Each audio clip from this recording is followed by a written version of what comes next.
Jadi kita meneruskan tentang pengajian tasawuf ya. Jadi singkaran mengetahui tasawuf ya itu perlu dan penting sih karena ilmu tasawuf itu perlu banget dan penting banget pada pandangan dan pendapat itu juga berbeda, bisa-bisa jadi berbeda yang namanya tasawuf itu ya. Nah perbedaan pendapat, perbedaan pendapat ya rahmat dan itu toh. Nah, selama syariat tetap dan istiqomah sebagai pegangan hidup, ikhtilafu ummati rahmat. Jadi perbedaan ya semoga jadi rahmat. Itu saja udah. Saudaraku yang dirahmati oleh Allah Subhanahu wa taala. Ketika kita berbicara tasawuf, ya. Tasawuf itu apa sih?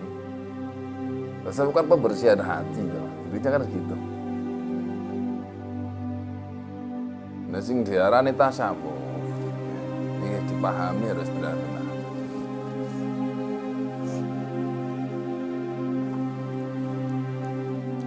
Tasawuf itu terbagi menjadi 4 golongan. Ya, satu golongannya orang yang bertasawuf syar'iyyin. Yang kedua yaitu tasawuf mutakallimin. Yang ketiga tasawuf mutasawwifin. Dan yang keempat adalah tasawuf muhaqqiqin. Kalau tasawuf syar'iyyin artinya tasawuf yang berdasarkan syariat.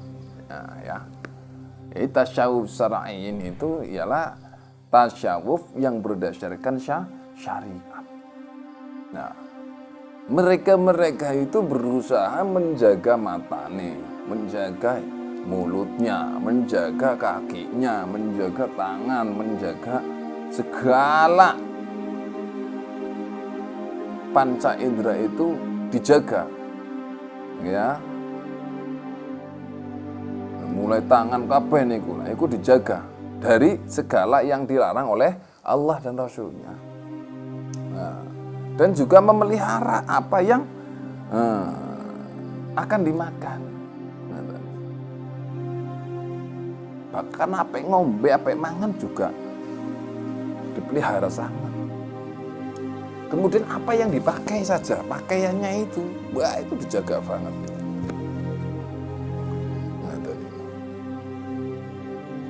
Pakaiannya pun hati-hati banget. Jadi apa yang dimakan, apa yang dipakai dari yang diharamkan agar selamat. Jadi mereka itu menjaga banget. Maksudnya ya, supaya selamat dari dosa kan. Allah Subhanahu wa taala ngendikan, "Qad ja'akum basairu mir rabbikum." Faman absara falinafsihi wa man amiya fa'alaiha wa ma ana 'alaikum bihafiz. Dan sesungguhnya datang kepadamu pandangan-pandangan dan itu adalah karunia dari Allah Subhanahu wa taala.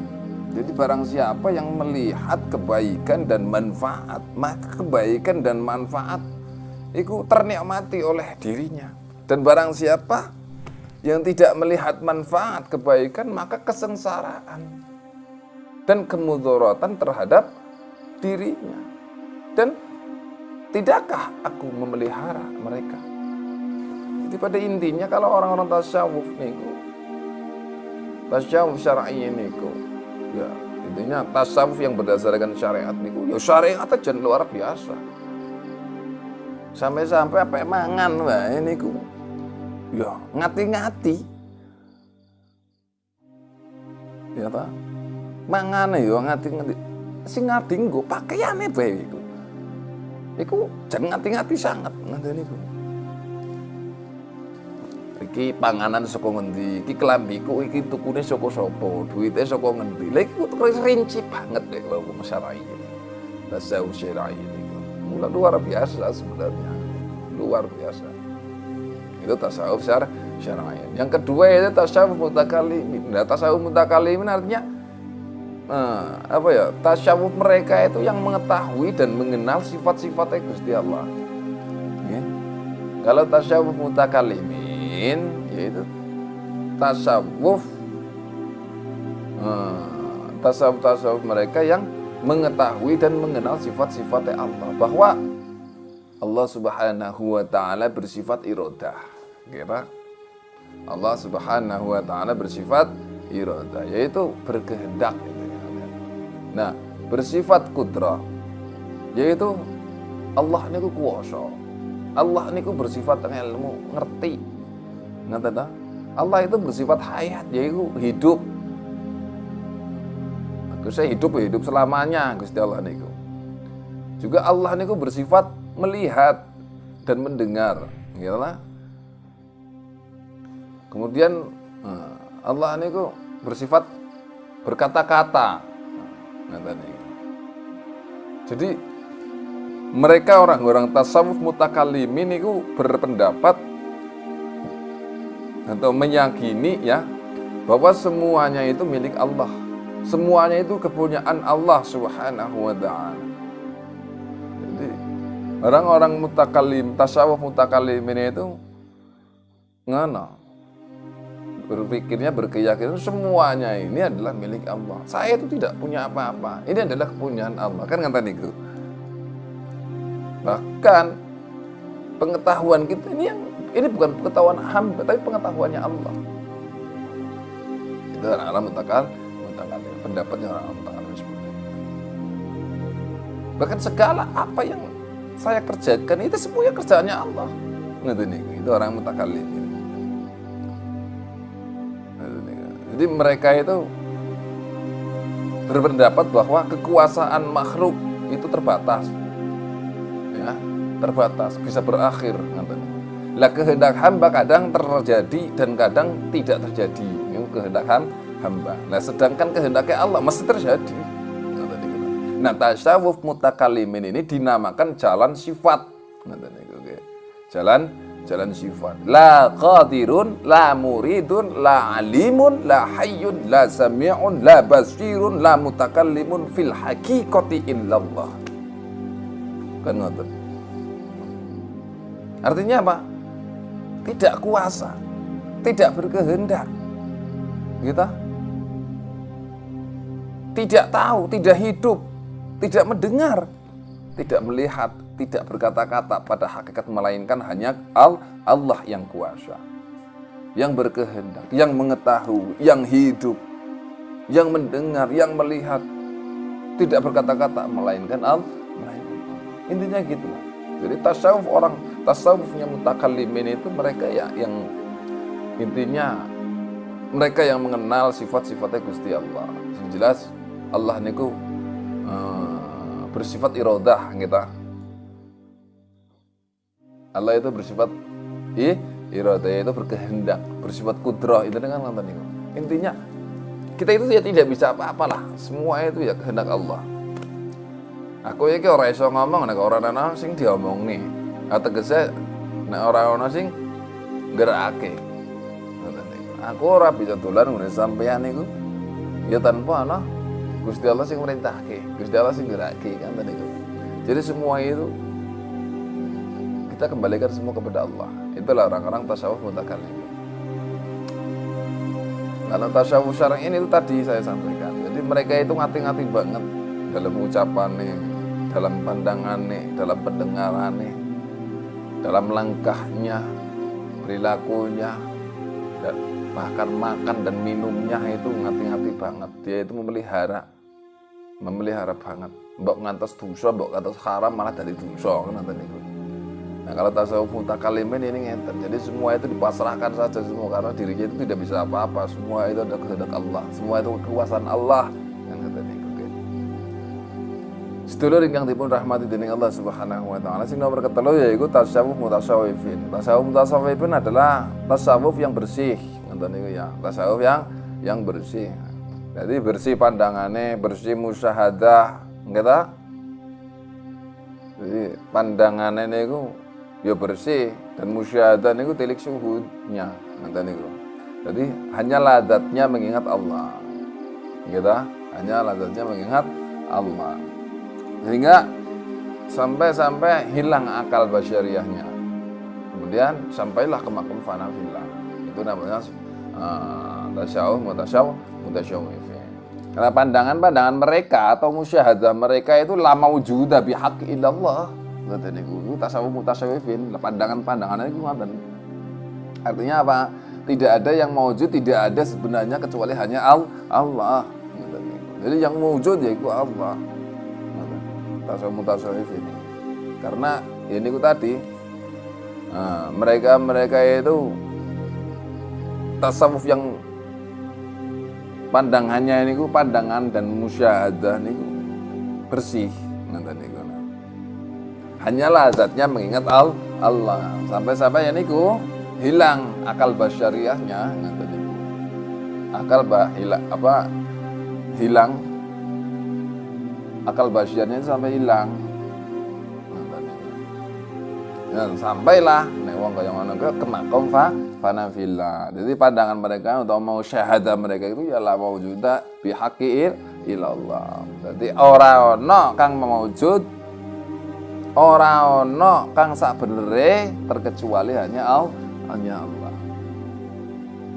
Hingga sampai ke makom bako billah. Artinya apa kebersamaan dengan Allah. Dan karena Allah ngendika wa huwa ma'akum aina makum kuntum. Jadi dia bersama aku dimanapun kamu berada. Kemudian anak hadis Gusti ketika ana inza dzanni abadim bi wa ana ma'ahu idza dzakarani. Aku kata Allah kan kata niku. Di sisi sangka hambaku dengan aku dan aku kata Allah beserta. Nyata di ketika dia mengingatkan. Jadi di mana kita itu mengingat Allah, di situ Allah beserta, Allah bersama. Nah ini ada sebuah kisah di mana pada saat Rasulullah Shallallahu Alaihi Wasallam itu dikepung ning wong ning musuhe wong kafir. Akhirnya Rasulullah itu ngumpet di gua Hira dengan sahabat Abu Bakar. Nah, sahabat Abu Bakar ini belum tenang, belum merasa tenang karena sudah dikejar. Kemudian apa diijazailah oleh Kanjeng Nabi zikir ismu zat. Kemudian disitulah ditanamkan zikir zatnya. Mereka itu langsung Sayyidina Abu Bakar itu langsung tenang, meyakini bahwa Allah itu selalu bersama. Dan disitulah. Jadi pada intinya ketika kita itu dekat, merasa dekat bahwa kepada Allah, berarti Allah itu lebih dekat daripada orang tua leher kita. Di mana kita sering mengingat Allah, disitulah Allah beserta kita. Intinya begitu. Saudara yang dimuliakan Allah, yang dimuliakan Allah. Jadi tauhidul af'al atau ma'rifatul af'al, okay. Dan ma'rifatul sifat, tauhidul asma, serta tauhidul dzat atau ma'rifatul dzat. Kadang-kadang kemasukan jin Islam, kadang-kadang kemasukan jin Islam sehingga apa berkata-kata semaunya sih, ngoten niku. Kadang berbuat onar yang meresahkan, ngoten niku. Jadi panas kepala. Karena apa? Tidak tidur, ngoten niku lah. Jadi ujung-ujungnya apa? Mereka tinggalkan sholat dan puasa. Kan ngoten niku. Makanya Imam Al-Ghazali rahimahullah mengatakan tasmir, kan ya? Tasmir. Ada penyerbuan yang masuk menguasai rohani mereka, berubah kudrat sebagai hamba, dikendalikan oleh siapa? Oleh jin. Nah kekuatan melebihinya kebiasaan manusia. Bagaimana firman Allah Subhanahu wa taala, yas'alunaka 'anir ruhi qul lir-ruhi min amri rabbi. Jadi mereka pendeta Yahudi bertanya kepada Nabi.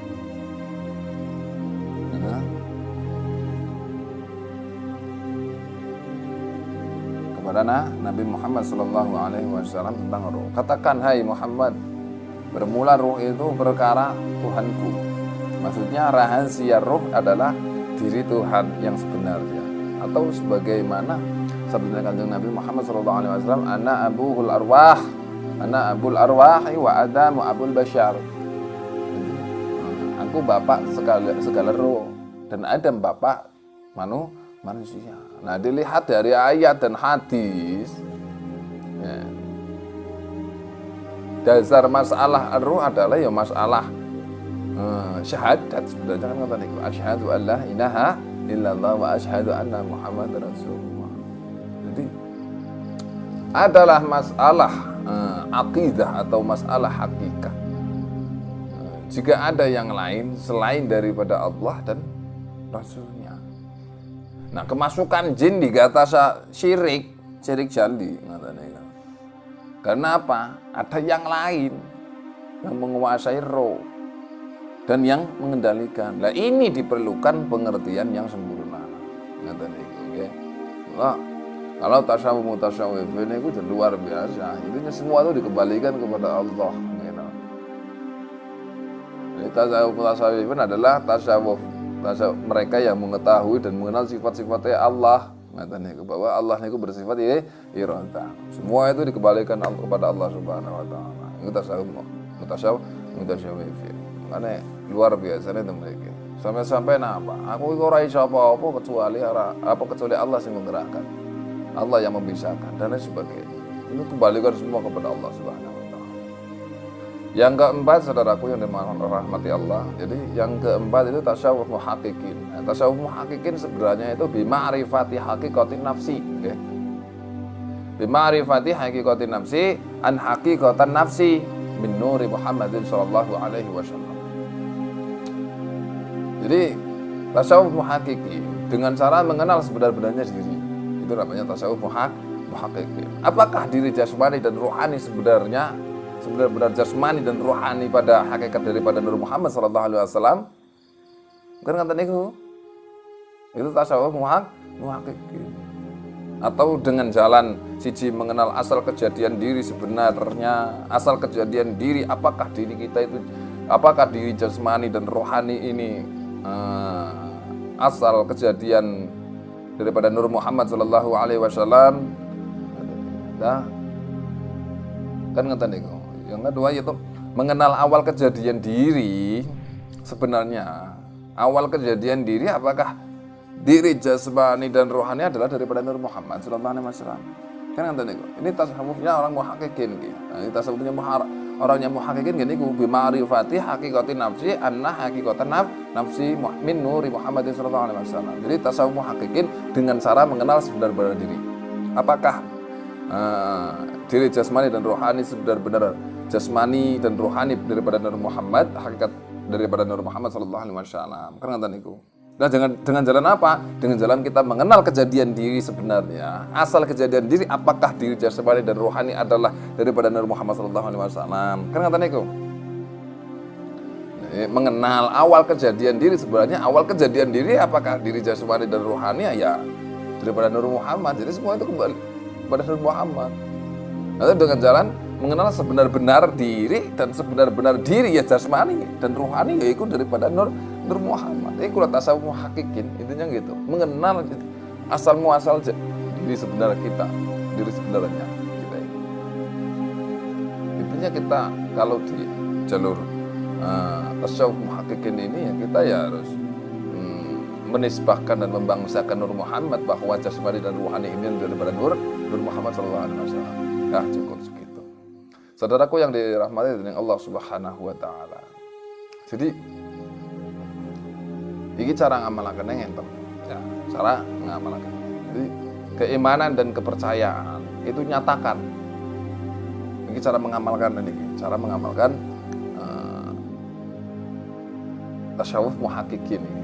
Tasawuf muhaqqiqin ini ya siji carane ya, keimanan dan kepercayaan nyatakan bahwa jasmani dan rohani ini adalah Nur Muhammad sallallahu alaihi wasallam dan tidak apa artinya ya tidak ragu lah, jangan sampai ragu, kita harus yakin banget. Intinya dari ujung rambut sampai ujung kuku ini semua itu daripada Nur Muhammad sallallahu alaihi wasallam. Roh kita ini ya Nur Muhammad tersebut daripada Nur Muhammad sallallahu alaihi wasallam. Jadi seperti itu. Yang kedua, bahwa perasaan juga ngeten niku, perasaan bahwa diri adalah Nur Muhammad sallallahu alaihi wasallam. Bahkan mesra Kak. Mesra sekalian jasmani lah ngeten niku. Sekarang jasmani dan rohani sebagaimana mesrane air dengan tumbuh-tumbuhan. Wis kaya ngono. Saya kita berpikir bahwa jadi ya jasmani tanpa roh ya ora dadi ya kan ngeten niku. Jasmani tanpa roh ora mungkin urip jasmani niki. Kan ngeten niku. Nah, roh niku lah yang menghidupkan jasmani. Nah, roh ini sebenarnya daripada Nur Muhammad sallallahu alaihi wasallam. Yes. Terus yang nomor ketiga, yang nomor keempat ya, yaitu musyahadah. Ya, musyahadah Nur Muhammad itu ya mesra pada sekalian rahim dan tubuh. Nonton niku. Nah, kadang disebutkan Syekh Abdul Wahab Asy-Sya'rani rahimahullah wal alimu bi asrihi min nuri Muhammad sallallahu alaihi wasallam. Jadi alam sekalian adalah daripada Nur Muhammad sallallahu alaihi wasallam. Itu seperti itu. Ya, itu cara-caranya. Berarti caranya kita menjalankan tasyawuf muhaqqiqin, ya. Tasyawuf muhaqqiqin berarti kita itu keimanan dan kepercayaan. Nyatakan saja itu. Nyatakan. Karena kalau kita tidak menyatakan ya orang bisa-bisa. Nyatakan saja keimanan dan kepercayaan bahwa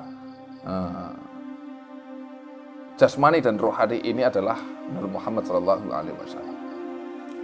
Dengan tidak ragu lagi. Terus yang kedua, keyakinan bahwa diri jasmani dan rohani adalah Nur Muhammad. Yang ketiga adalah perasaan juga. Perasaan juga bahwa diri adalah Nur Muhammad SAW. Mesrakanlah, mesra. Sekalian jasmani dan rohani. Sebagaimana mesranya air dengan tumbuh-tumbuhan. Yang keempat adalah musyahadah Nur Muhammad. Ini yang ngatakan ya. Jadi kita juga harus mesrakan. Kan ngatakan ini sama. Karena apa semuanya alam ini daripada Nur Muhammad SAW. Kan ngatakan. Saudara yang dirahmati Allah Subhanahu wa taala. Jadi mengetahui kalimat nur, ya, nur niku kan pada istilah lughat artinya kan cahaya, kan kata niku ya. Cahaya. Nah, manfaatnya cahaya apakah cahaya matahari atau cahaya bulan? Nah, sehingga yang ono cahaya lampu. Gitu. Lawan dari cahaya itu apa? Gelap. Sebagaimana Allah Subhanahu wa taala berfirman, Allahu waliyul ladzina amanu yukhrijuhum minadh-dhulumati ilan nur. Jadi Allah itu memelihara mereka yang beriman. Terutama iman mereka. Gitu? Nah, Allah keluarkan mereka dari kegelapan kepada nur cahaya atau nur cahaya pada hakikat. Itu ngata. Jadi nur itu pada istilah lughat itu ya cahaya. Kan ngata. Nah, manfaat dari cahaya yo niku mbah itu dari cahaya matahari entah itu apa, intinya kan manfaatnya akeh kan ngoten. Kita ngoten niku. Sing aran nur ya cahaya, sing lawan dari cahaya yaitu gelap ngoten. Jadi manfaat nur niku ya manfaat cahaya iku iso madangi sing kegelapan kan ngoten. Nah sing kedua niki nur pada istilah syariat ya, hidayatan wa taufikan. Artinya apa? Pada syariat adalah hidayah dan taufik. Karena apa? Sebenar-benarnya nur adalah nama Allah Subhanahu wa taala, nama Tuhan. Allah taala berfirman, "Walillahil asmaul husna fad'uuhu biha." Kan kata dia. Bagi Allah nama-nama yang baik, fad'uuhu biha. Kan kata dia. Maksudnya jadikanlah nur nama Allah itu, nama Tuhan itu doa. Misalnya ya nur, ya nur, ya nur. Jadikanlah zikir, ya Allah, ya nur, ya haqqu, ya mubin. Ya Allah, ya nur, ya haqqu, ya mubin. Kata dia maksudnya apa? Hubungkan diri dengan nama Tuhan jika ingin diri menjadi baik. Berkah jeneng-jenenge Gusti Allah kan ngaten. jenenge Gusti Allah sing apik. Ya insyaallah ya diri jadi baik. Semono uga kehidupan insyaallah yang menjadi baik jasmani. Sepenting kita itu mau menghubungkan. Nah jasmani dan rohani pun ya jadi baik. Begitulah ilmu Allah. Kata dia. Bagi orang-orang yang mendalaminya. Dan yang mengetika yaitu nur pada istilah hakikat. Ya. Nur pada istilah hakikat itu kenapa sih? Nur pada hakikat ya. Orang dahulu mengatakan dengan nur zat ya. Artinya daripada nur zat, nur diri, gitu, nur diri bagi Tuhan. Sebagaimana Allah Subhanahu wa taala berfirman, "Wa man lam yaj'alillahi lahu nuran, fama lahu min nur." Berarti barang siapa yang tidak dijadikan Allah bagi dirinya nur, maka tidak ada baginya nur. Atau hidayah yang sebenarnya. Nah, tasawuf muhakkikin ini adalah tasawuf yang aman, ngeten niku. Yang aman dari gangguan jin, dari gangguan iblis. Karena apa? Nabi Muhammad SAW sebagai perisai atau telabang dari gangguan-gangguan jin, Islam niku dan syaitan. Nah, tasawuf muhakkikin adalah jalan menyempurnakan diri. Tasawuf muhakkikin adalah jalan menyempurnakan diri. Karena diri tidak sempurna jika diri tidak ada kaitannya atau tidak ada hubungannya dengan nama Tuhan dan nama Kanjeng Nabi. Lah ketahuilah sedulur, pandangan para arif yang muhakkikin bahwa tauhidul af'al atau ma'rifatul af'al dengan adanya dalil Quran, wallahu khalaqakum wa ma ta'malun.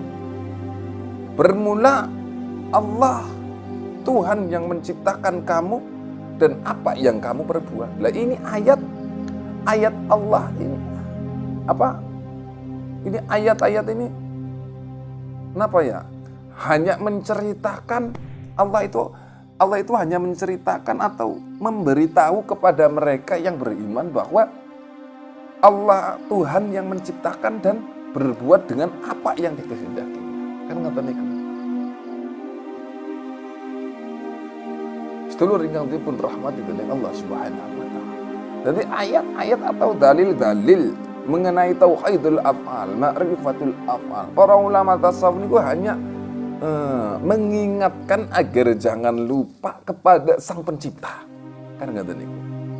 Dan yang menggerakkan dan yang menghidupkan, kan ngoten ta. Agar apa? Bersyukur, berterima kasih dan dapat menggunakan anugerah Allah Subhanahu wa taala itu kepada jalan yang diri.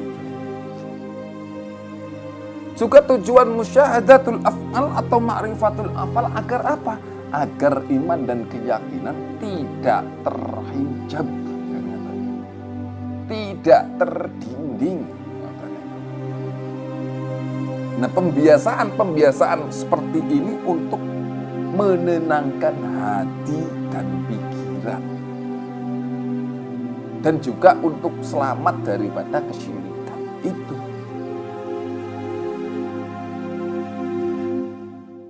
Muga-muga iso manfaat niki. Pada intinya monggo kita pelajari terus tentang masalah sebenarnya diri, hakikatnya diri, asal muasalnya diri kita ini. Bahwa sejatinya diri kita ini ya Nur Muhammad. Karena kalau tasawuf muhakkikin itu jero, lebih sing lebih aman itu tasawuf muhakkikin daripada tasawuf yang lainnya. Nanti niku. Kalau tasawuf muhakkikin ya insyaallah aman, akeh amane. Karena di dalamnya ya ada Nur Muhammad dan Allah Subhanahu wa taala. Jadi kan gak usah repot lagi, kita amalkan alon-alon insyaallah. Muga bermanfaat.